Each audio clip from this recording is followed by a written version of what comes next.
मैं जिस रक्शे में स्कूल पढ़ाने जाती थी, इस रक्शे वाले के साथ मुझे प्यार हो गया। वह मुझे सुनसान जगह पर ले गया और वहां पर इसने रक्शे रोक दिया और मेरे करीब आया और फिर उसने रक्शे में ही मेरे साथ मेरा नाम मारिया है। मेरी उम्र इस वक्त 20 साल है। मैं एक प्राइवेट स्कूल में पढ़ाती हूँ। जिस रक्शे में मैं जाती थी, वो रक्शे वाले की बातें सुनकर मुझे बड़ा मजा आता था। मेरा यही दिल करता था कि मैं सारा दिन इसी की बातें सुनती रहूं, क्योंकि उसकी बातें इतनी मीठी होती थी। कानों में मेरे ऐसे रस घोलती थी कि कोई भी लड़की उसकी बातें सुनकर उसके चंगल में आ ही जाए। मेरी भी उम्र इतनी ज्यादा नहीं थी, न मेरा लोगों से ज्यादा मेल मिलाप था, इसलिए वो जब भी बातें करता तो मैं खामोशी से नीचे देखने लगती थी। मैं थोड़ा सा अपने बारे में बताती चलूं कि मैं बहुत ज्यादा खूबसूरत थी और मेरा जिस्म भी पूरा बन चुका था। जहां से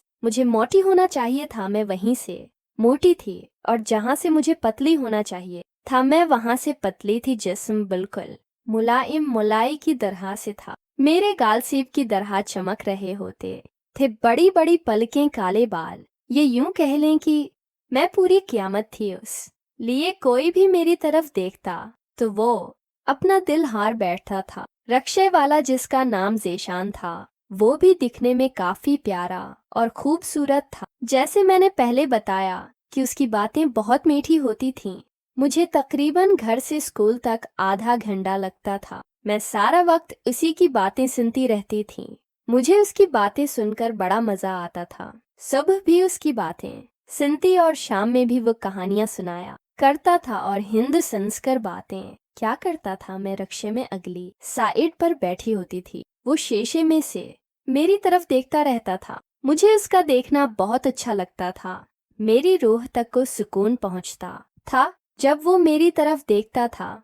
और सबसे कमाल की बात तो ये थी कि वो मुझे मेरे नाम से बुलाता था, जो कि थी तो चीज गैर अखलाकी, लेकिन मुझे इस चीज से कोई भी प्रॉब्लम नहीं थी। मुझे हमेशा मजा आता था। मुझे ऐसे लगने लगा था कि यही इंसान है जो मुझे सारी जिंदगी खुश रख सकता है और मेरा ख्याल रख सकता है, क्योंकि सिर्फ इसकी बातें ही इतनी अच्छी थी कि मुझे सब कुछ भूल जाता था। अब मामला कुछ इस तरह से चल रहा था कि वो मुझे सबा घर से जल्दी ले आता था।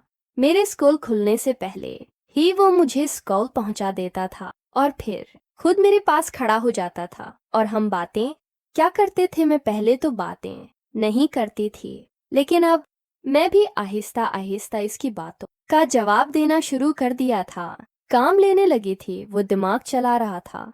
वो मुझे बस एक चीज समझता था, जिससे वो अपनी जरूरत के लिए इस्तेमाल करना चाहता था। मैं पागल जो उसकी बातों में आ गई थी और अपना दिल देने लगी थी, लेकिन वो तो मुझसे कुछ और ही उम्मीद लगाए बैठा था, क्योंकि मैं सोच रही थी कि जिस तरह की बातें वो कर सकता है, उसके जहन में ऐसी वैसी कोई बात नहीं होगी। लेकिन मुझे क्या पता था कि मर्द सारे एक जैसे ही होते हैं। स्कूल पहुंचने के बाद वो आधा घंटा मेरे पास खड़ा रहता था। मुझे भी बातें करनी होती थी और वो भी क्या करता था, मुझे दुनिया का ख्याल नहीं होता था कि कोई हमें देख रहा है या नहीं।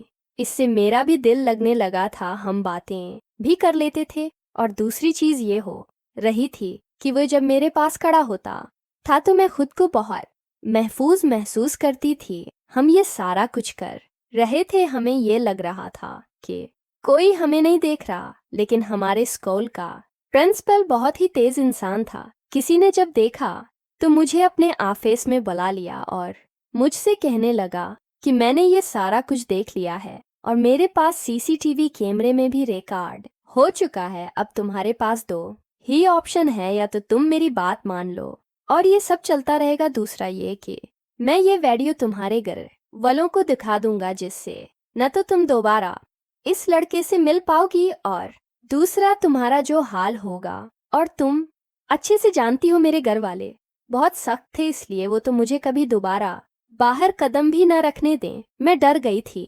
मुझे समझ में नहीं आ रहा था कि मैं क्या ये बात ज़ेशान से भी नहीं कर सकती थी।